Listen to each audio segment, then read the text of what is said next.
চশমা museum, a house of world class, জলট্যাক মোড়, বহরমপুর মডার্ন হোটেলের সামনে। বহরমপুরে প্রথম ঘাসফুল ফুটল। 25 বছরের রাজনীতিকের পরাজয় হলো ইউসুফের হাতে। ভাগীরথীর তীরে হলো রাজনীতির ইন্দ্রপতন। এই জয়ের উল্লাস কার্যত জল ঢেলে দিয়েছিল মঙ্গলবারের প্রাকৃতিক বিপর্যয়, ভেস্তে দিয়েছিল তৃণমূলের সমর্থকদের সব আয়োজন। বুধবার বাঁধভাঙা উল্লাসে বড়ুয়া ব্লকের শ্রীহট্টে পথে নামল বিজয় দলের সমর্থকরা। সবুজ আবিরে ছেয়ে গেল রাস্তাঘাট, বাজনার তালে তালে বাতাসে উড়ল সবুজ আবির। দিনভর চলল বিজয় উৎসব।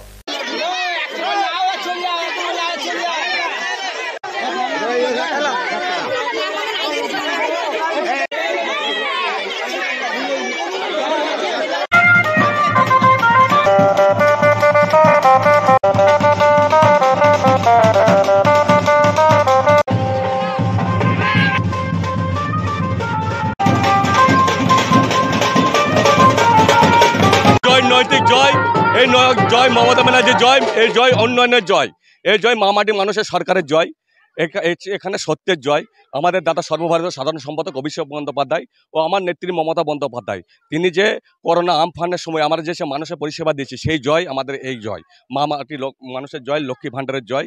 সব মা বোনেরা একত্রিত হয়ে ইউসুফ পাঠানকে আমাদের মমতা ব্যানার্জির হাতকে শক্ত করার জন্য তুলে দিয়েছে ভোট দিয়ে, সেটা আমরা খুব আনন্দিত। তাই আগামী দিনে মমতা বন্দ্যোপাধ্যায়কে আরও যেন শক্তিশালী করতে চাই, আমাদের এই বুথ থেকে আরও ব্যাপকভাবে লিড দিয়ে, অঞ্চল লিড দিয়ে, ব্লক লিড দিয়ে আরও যেন শক্তিশালী করতে পারি। এটাই আমার মূল বক্তব্য, যে মমতা ব্যানার্জি জিন্দাবাদ, অভিষেক ব্যানার্জি জিন্দাবাদ, আমাদের এমপি সাহেব ইউসুফ পাঠান সাহেবজি জিন্দাবাদ। আজ দীর্ঘ 25 বছরের সাংসদকে উপড়িয়ে ফেলেছে মমতা ব্যানার্জির নেতৃত্বে, অভিষেক ব্যানার্জির যোগ্য সেনাপতিত্বে আজ মুর্শিদাবাদবাসী চরম আনন্দিত।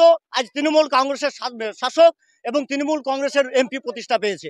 এটাই মুর্শিদাবাদের কাছে বড় গর্বের ব্যাপার, বিশাল ব্যাপার। উন্নয়নের জোয়ার বয়ে যাবে মুর্শিদাবাদ জেলায়, এই একটাই কথা আমি বলতে চাই। দেখুন, ইন্ডিয়ার জোট, আপনারা জানেন সবাই যে আজকে বৈঠকে বসেছে, তারা নিশ্চয় তার পলিসি রূপরেখা তৈরি করছে।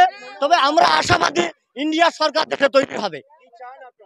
আমরা চাই ইন্ডিয়ার সরকার তৈরি হোক, ইন্ডিয়ার জোটের সরকার তৈরি হোক, সেটা আমাদের মমতা ব্যানার্জির যোগ্য ভূমিকায় তৈরি হোক।